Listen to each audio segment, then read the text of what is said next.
Muy bien, buenas tardes amigos de elminnesotadehoy.com, amigos que siguen lo último en la Copa del Mundo Qatar 2022. Estamos muy emocionados porque se ha jugado, creo que ya la mayoría de los partidos de la segunda ronda eliminatoria, la fase de grupos, y se están perfilando ya los favoritos o los equipos que van a pasar a la siguiente ronda. Como siempre, tenemos la presencia del señor Giancarlo Salinas Esquivel, que nos va a platicar un poco de qué es lo que está pasando en la Copa del Mundo y nos va a ofrecer un panorama más claro de lo que viene en los próximos días. Giancarlo, ¿cómo estás? Buenas tardes. Hola Gustavo, hola amigos, amigas del Minnesota de hoy, gracias por estar aquí en Vive la Copa. Pues sí, ya prácticamente hoy le damos cerrojazo a la segunda ronda de grupos, segunda fase, segunda jornada, como le quieran llamar. Mañana empezaremos ya con la tercera jornada de los grupos A y B. Ya se empiezan a definir los grupos, quién pasa, quién no. Y es un mundial que ha estado muy sorpresivo, muy parejo, como lo decíamos en la previa del mundial, Gustavo, lo recordaremos. Que yo les decía que el hecho de que se jugara en invierno era también una ventaja porque veríamos más ritmo competitivo. Y sí, hemos visto que puedes ganar en la jornada 1 y puedes perder en la jornada 2. Hasta el momento creo que hay solo 3 clasificados seguros. Hasta el momento creo que también hay solo 2 o 3 eliminados. Hay decepciones, hay sorpresas y hay equipos que están pisando fuerte pero aún no tan seguros. Giancarlo, en general, cuéntanos. Yo pienso personalmente que estamos viendo muy buen fútbol. Seguramente estás de acuerdo. Sí, y hay juegos que se nos quedarán en la memoria de este mundial hasta ahorita. Tengo por ahí mis favoritos, pero sí, o sea, hemos visto buen fútbol, hemos visto revelaciones, hemos visto también jugadores y equipos que han decepcionado. Y pues sí, yo creo que hemos visto un fútbol de muy alto nivel que se ve en un mundial. Nada más se ve no se ve en la Eurocopa, no se ve en la Copa Oro, en la Copa Asiática, solamente se ve en el mundial. Muy bien. La pregunta obligada, ¿cómo viviste los partidos del fin de semana? En específico el partido entre México y Argentina. Yo sé que es un partido que tú ibas a seguir muy de cercanamente. Sí. Bueno, empezando con el México-Argentina, que era el juego que más llamaba la atención, junto quizá con el Estados Unidos-Inglaterra. México creo que cometió un error de entregarle el partido a Argentina para que Argentina lo hiciera como ellos quisieran. Si bien es cierto, el primer tiempo México totalmente controló o más bien supo controlar el medio campo argentino, que era es lo más importante del equipo sudamericano, pero le faltaron argumentos, le faltaron cambios. Por ahí subimos un video, Gustavo, donde decimos que esto solamente reforzó la idea que teníamos de que se equivocó el Tata en la convocatoria, porque pudiste haber continuado con tu mismo planteamiento. México, en un mundial donde tienes 5 cambios, donde puedes reforzar mejor tu ataque al contragolpe, que sabemos que México estaba jugando a eso, me parece que le faltó piernas frescas, le faltaron los cambios al momento indicado. Creo que el Tata pecó de temeroso, creo que le tuvo demasiado respeto a Argentina y creo que por ahí pasó la derrota de México. Obviamente mostrando que cuando un juego se traba, las individualidades son los que te sacan del apuro. Y bueno, ¿qué más individualidad tienes que Lionel Messi, no? Sí, y a la hora de tratar de hacer los cambios o a la hora de hacer cambios, Argentina fue quien los hizo y no México, ¿verdad? Sí, los hizo Argentina atinadamente cuando Argentina y Scaloni entendió dónde iba el juego y por dónde se iba a definir o por dónde iba a pasar el juego. Fue ahí donde Scaloni metió los cambios y el Tata no supo leer eso. De los demás juegos del fin de semana, pues creo que hubo juegos bastante interesantes. Por ejemplo, tuvimos el mismo sábado el Francia-Dinamarca también, que Dinamarca llevaba 2 partidos seguidos ganándole a Francia. Ningún equipo en la historia le ha ganado a Francia 3 partidos seguidos. Dinamarca no lo pudo hacer. Estuvo cerca porque sí lo empató por ahí en el segundo tiempo, pero Francia, a través de Mbappé, que está llamado a ser una de las figuras del mundial, tuvo mejor suerte. Domingo, pues vimos el renacer de las cenizas de Costa Rica, que yo lo decía, ¿no? Anteriormente, Costa Rica tiene una oportunidad grande de o salir adelante en el 7-0, después del 7-0 contra España, o bien ser organizado por Japón. Costa Rica gana, y el juego yo creo que de la jornada fue la España-Alemania, que para mí es uno de los juegos del Mundial también. Dos potencias, una con mucha experiencia y mucho carácter, la otra con mucha juventud y dinamismo, y creo que se supieron contrarrestar muy bien. Y para mí el que va a ser y uno de los juegos muy buenos, jugaron las dos decepciones del Mundial para mí, Bélgica y Canadá. Canadá ya está fuera, creo que jugó muy bien y le está pasando lo que le pasa a todos los equipos de CONCACAF y a México más, ¿no? Jugamos como nunca, perdemos como siempre, y a Canadá le pasó ya en los dos juegos. Contra Bélgica jugó mejor, perdió. Contra Croacia jugó mejor y Croacia lo supo resolver. El 4-1 es muy engañoso, la verdad. Estuvimos viendo un par de partidos por ahí el fin de semana. El Estados Unidos-Inglaterra, un juego muy cerrado, nada para nadie. Nos gustó ver el juego de Alemania contra España, ese Alemania que siempre regresa, y un Ecuador que sigue dando mucho de qué hablar, Giancarlo. Sí, yo creo que dentro de lo hablamos antes de entrar al aire aquí, hablamos de las sorpresas. Ecuador yo creo que es una de las sorpresas por cómo está planteando los juegos. Los resultados, si bien es cierto, dependen de él mismo el pasar a la siguiente ronda. Ecuador ha encontrado que a través del juego ofensivo, de saber aprovechar tus estilos de juego, tus jugadores, saber y conocer a la perfección, creo que está sirviéndole totalmente a Ecuador, que ha sido, yo creo que no la sorpresa, porque quienes seguimos las eliminatorias sudamericanas sabemos que son muy, muy, muy duras para pasar al Mundial, pero Ecuador sí es la revelación en cuanto al fútbol que está desplegando.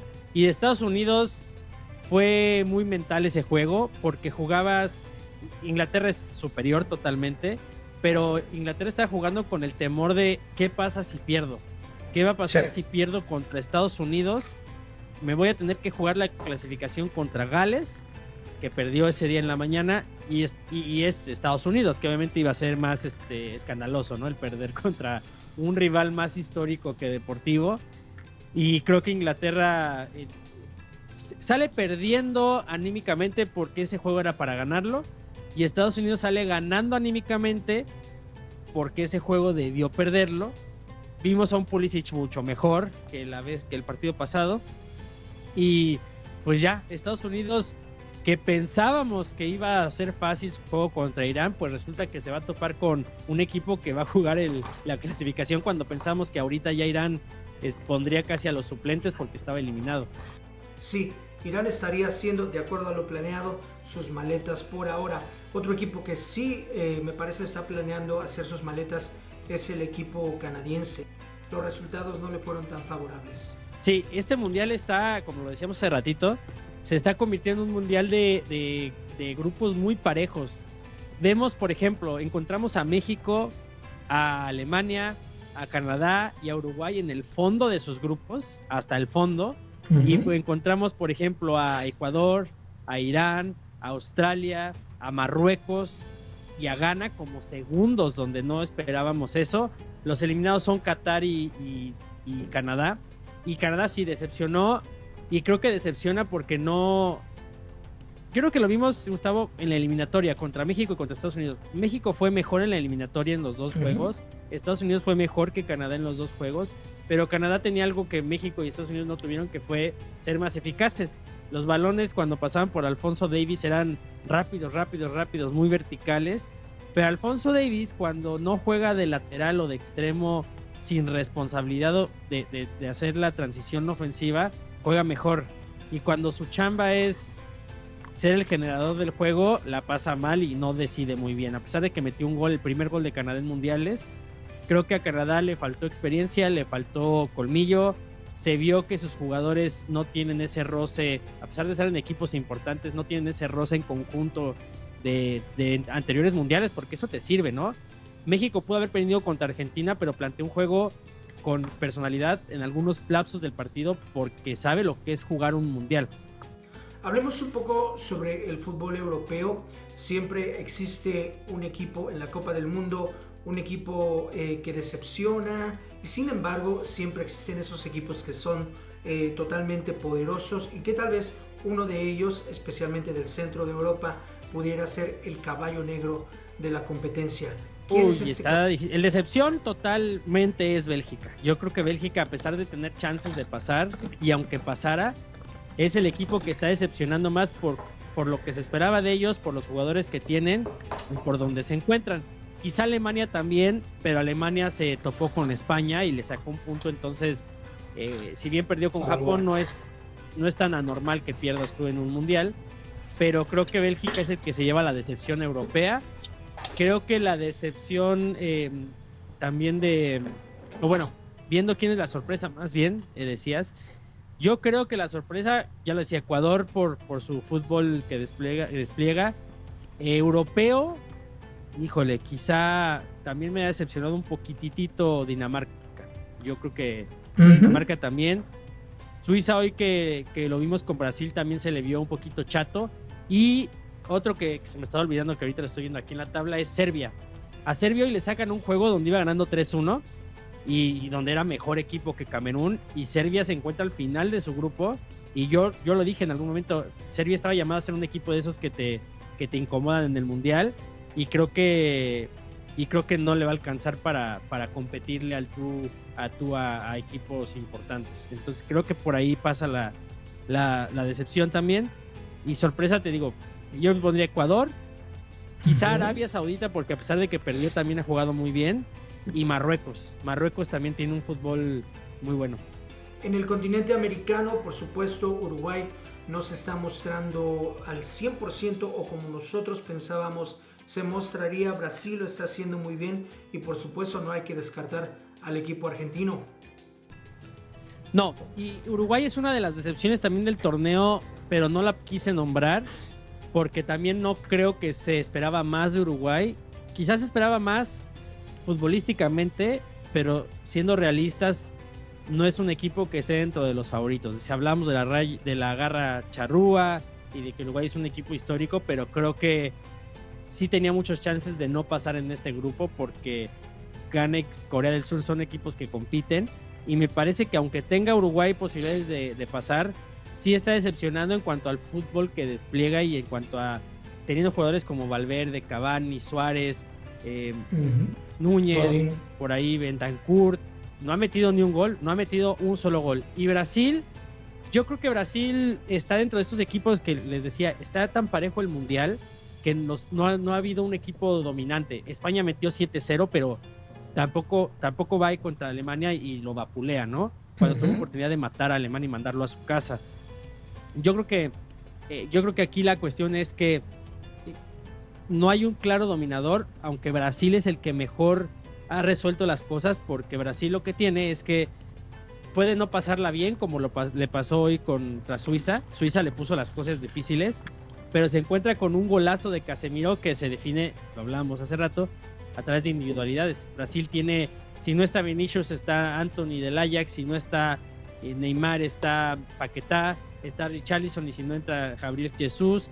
Entonces, por nombres, Brasil siempre va a tener el chance de por lo menos cambiarte el partido. Háblanos un poco sobre la evolución que se ha mostrado evidentemente del fútbol africano.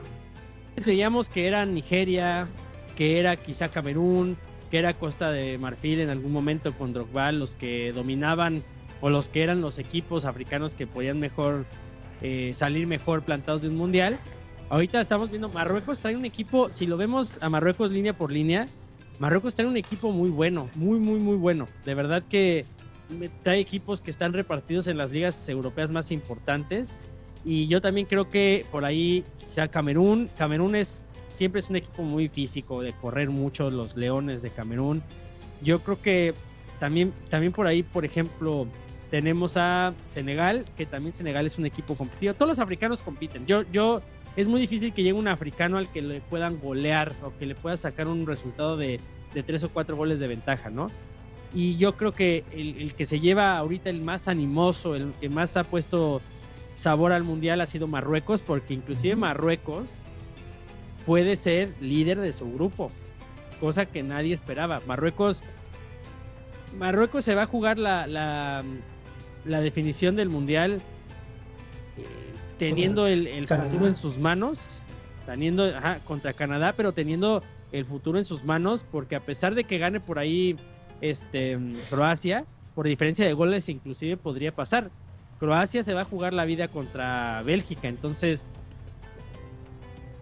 aguas ahí. Yo creo que está peligroso que de Marruecos, porque nadie lo ve como líder de grupo, pero es el que más chance tendría de pasar, porque pensando que ganara Bélgica, ganando Marruecos pasa como primero de grupo. Pensando que Croacia ganara, por diferencia de goles podría pasar Marruecos como líder de grupo, porque es más fácil que Marruecos le gane por diferencia de goles mayor a Canadá que Croacia a Bélgica. ¿Qué tal el técnico ecuatoriano? Un señor que se ha mostrado bastante humano, me ha parecido un buen tipo, y que creo que eso le está ayudando al equipo ecuatoriano a desarrollarse como lo está haciendo hasta ahora. Háblanos del entrenador, por favor. Sí, es Gustavo Alfaro. Ese técnico es un técnico argentino, es un técnico que le ha puesto a veces estos equipos ecuatorianos, paraguayos, colombianos, sí tienen un estilo muy definido de juego, pero también a veces les hace falta como la mentalidad, porque sabemos son equipos los llamados no grandes de Sudamérica. Los grandes están muy definidos entre Argentina, Uruguay y Brasil, y luego viene el resto. Y Ecuador creo que es un equipo que necesitaba un técnico de esta magnitud, de este estilo, más que nada, ¿no? Uh-huh. Por ahí en el principio del Mundial vimos que se hablaba mucho de los derechos humanos, ¿no? Y Ecuador le tocó el primer juego, que es lo que hablábamos en ese entonces. Y decía, le preguntaban a un jugador ecuatoriano qué opinaba de los derechos humanos que se habían violado en el Mundial. Y el técnico puso el pecho a las balas y dijo, él es un jugador de fútbol. El sueño de cualquier futbolista es jugar un mundial, y no me lo compliquen. Y no lo muevan, o sea, no lo muevan de ahí, porque estos vienen a competir en la cancha. No les pregunten de derechos humanos, no les pregunten del derecho de votar, de trabajar, lo que sea. Son jugadores. Entonces se pone del lado humano, y creo que eso le ha hecho a Ecuador soltarse, entender más de manera más humana al jugador, y cuando lo ves así, y lo vemos, para poner un ejemplo de quienes siguen la Liga Mexicana, lo vimos mucho con Almeida en el Guadalajara, en las Chivas. Buscan el lado humano antes que el deportivo para sacar el mejor desempeño deportivo. Cuando un deportista, el que se llame, tiene una mentalidad más tranquila y potenciada, funciona mejor en su desempeño deportivo. Entonces creo que es muy importante para Ecuador, y ojo, porque Ecuador con esta mentalidad, como dices, se puede convertir en un Costa Rica en Brasil 2014, ¿no? Ese equipo que tiene una mentalidad tan fuerte que pierde prácticamente penales en el último minuto contra las potencias. Bien, pasemos un poco hacia el continente asiático. Háblanos un poco sobre estos dos equipos, Corea del Sur y Japón. Japón, que empezó con ese bombazo, ¿no?, de derrotar al equipo alemán, y sin embargo cayó derrotado ante Costa Rica. Sí, Japón y Corea del Sur son los equipos que que siempre van a competir en el continente asiático. Tienen jugadores en las ligas top, en la Liga Premier, en la Liga de Francia, también tienen mucho en la Liga alemana, sobre todo. Son muy rápidos, tienen mucho dinamismo y son disciplinados tácticamente hasta el cansancio. Obviamente se quedan cortos porque futbolísticamente a veces les falta a los jugadores asiáticos en general. Hemos visto siempre que los equipos africanos, los equipos de CONMEBOL, los equipos de CONCACAF son los que siempre llegan a las instancias más avanzadas, y los asiáticos a veces son, en su mayoría, no hablo de su mayoría, habrá casos aislados, pero hay veces que se quedan cortos.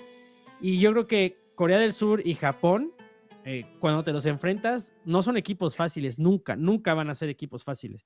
Siempre, pregúntenle a Alemania si no, siempre van a ser así difíciles. Ellos tienen una y te van a anotar. Ahora, pierden contra Costa Rica, sí. Yo creo que son de esos juegos que han pasado en este mundial, donde sales victorioso de uno, y en vez de que el avión, porque está al revés, ¿no? Japón en vez de llegar súper motivado por haberle ganado a Alemania, y Costa Rica en vez de llegar hundido por haber perdido 7-0 contra España, los dos se cruzaron y ganó el que mentalmente fue más fuerte. Entonces yo creo que los equipos asiáticos están siendo muy buenos en este mundial, pero en general yo veo un mundial muy parejo en todas las confederaciones. Entonces aquí yo creo que el que le está sufriendo más es la CONCACAF, porque Canadá no ha ganado, México no ha ganado, Estados Unidos no ha ganado, Costa Rica ganó, pero trae un resultado de 7-0. Entonces Japón y Corea del Sur tienen amplias posibilidades de pasar en sus grupos. Difícil, pero están vivos. Y bueno, ni hablar de Arabia y de estos equipos asiáticos que compiten, ¿no? Bien, hace unos momentos hablaste un poco sobre el factor juventud, y existen estos 3 equipos que han dado mucho de qué hablar por ese mismo factor, pero al mismo tiempo se han visto algunas de las limitaciones por tener equipos tan jóvenes, ¿no? Estamos hablando de Canadá, Estados Unidos y España. ¿Qué es lo que les hace buenos por ser jóvenes y qué es lo que se les puede complicar por esa misma inexperiencia? Actualmente, Gustavo, amigos, amigas del Minnesota de hoy, es muy común ver futbolistas ya de 17 años rompiéndola en las ligas más importantes, ¿no? Tenemos a Gavi, a Pedri, a Vinicius, tenemos a Hakimi, tenemos a Camavinga del Real Madrid, se me está yendo el nombre. Es más común, pero sí se sigue viendo cuando un jugador es muy joven, toma malas decisiones, son muy atrabancados, son muy, todavía, pues sí, es lógico, ¿no? Están aprendiendo a tener esa serenidad que puede tener un delantero, un defensa, un portero, de la posición que sea. Yo creo que el Canadá pecó de la juventud, pecó de inocencia, pecó de muchas cosas. Estados Unidos se ve un equipo que es muy joven, que tiene muchas promesas para el siguiente mundial, yo creo, pero Estados Unidos está muy peligroso porque esta generación que ha estado ya de algunos años, Pulisic, compañía, perdieron un mundial, el mundial pasado. Entonces, este es el mundial donde debían responder mejor y pues en realidad han estado muy cerca de ganar sus partidos, si bien es cierto, han estado muy cerca, pero no se ha visto un equipo tan potente como lo esperábamos. Pulisic, el primer partido contra Gales no se vio bien. Este segundo con Inglaterra, sí, porque Inglaterra te deja más espacios para jugar, obviamente, pero le sigue faltando la toma de decisiones. Y creo que eso le está poniendo en peligro su permanencia en el Chelsea. Y de España, yo creo que es el equipo que mejor sabe jugar con jóvenes, porque Luis Enrique es un especialista en poner jóvenes. Y aparte sus jóvenes son titulares en los equipos top de Europa, entonces ya no les tiembla la mano, no les tiemblan las piernas a la hora de jugar. Por ejemplo, tenemos a Valdé, a Gavi, a Pedri. Por ahí tenemos a ¿cómo se llama? A Nico Williams, que es muy joven, Ansu Fati. Y esto lo combinan muy bien con la experiencia de Koke, de Busquets, de por ahí Jordi Alba, de Carvajal. Entonces, si lo vemos así, sí necesitas a veces la juventud que esté arropada por ese jugador que les ponga calma, ¿no? A veces hay momentos que el fútbol te hace ser acelerado y jugar y querer correr a todas, y no siempre tienes que correr. En el fútbol no significa ser el más rápido, significa ser el saber correr a los espacios. Y yo creo que a Estados Unidos y a Canadá le falta eso, ser arropar a sus jóvenes para que sean más serenos a la hora de tomar decisiones. Muy bien. Se viene la tercera ronda eliminatoria, el tercer partido de cada uno de estos equipos. ¿Qué es lo que tú esperas, especialmente para 3 equipos que venimos siguiendo muy de cerca, que son México, Uruguay y Costa Rica? Me parece que todo está un poco más claro para Argentina, ¿no? Si Argentina tiene el destino en sus manos, no va a ser fácil, no va a ser nada fácil, porque Polonia también se va a ir a jugar a la clasificación. Entonces va a ser difícil, sobre todo porque Argentina, a pesar de que desenvuelve o desarrolla un buen fútbol, es muy físico, muy de choque, muy de falta, y Polonia es un equipo muy físico. También a Argentina le cuesta mucho cuando se le traba el medio campo, y Polonia sabe trabar el medio campo. Pero también fue muy fácil porque no había un 9 de referencia. Polonia lo tiene con Lewandowski. Entonces, Yo creo que Argentina no la tiene fácil, a pesar de que el destino es en sus manos. México tiene el destino en sus manos, porque sí lo tiene en sus manos. La desventaja es que lo que depende es de que meta muchos goles y no tiene gol. Entonces, si México gana por diferencia de 4, está adentro. O sea, no necesita esperar ni resultados, no necesita esperar absolutamente nada. Diferencia de 4 goles está en la siguiente ronda. Pero la tiene difícil porque no hay gol. Costa Rica es un equipo que se define todo contra Alemania, y ahí creo que es el que más desventaja tiene de los equipos que hablamos. Y pues bueno, yo creo que es el que más desventaja tiene, porque todavía puede pasar, y depende de él mismo, pero pues se antoja difícil porque tendría que ganarle a Alemania. Muy bien. Francia, Brasil se perfilan como los equipos más sólidos de la competencia hasta ahora. Sí. Yo pondría Francia, España y Brasil. Argentina lo veía más fuerte, pero creo que la ausencia de Lo Celso y cuando no está Paredes le falta a Argentina. Y sí, yo veo a esos 3 equipos, y pondría un peldaño abajito a Holanda. Y a Holanda no lo pongo allá arriba con ellos porque sí lleva paso perfecto, que bueno, no ha perdido, pero a veces le falta definir, le falta ser más agresivo y más eficaz.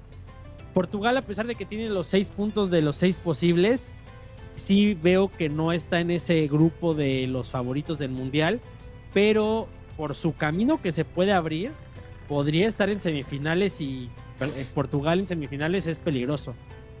Ya, Portugal lo vemos un poco dentro de ese selecto grupo de equipos que lo han hecho muy bien.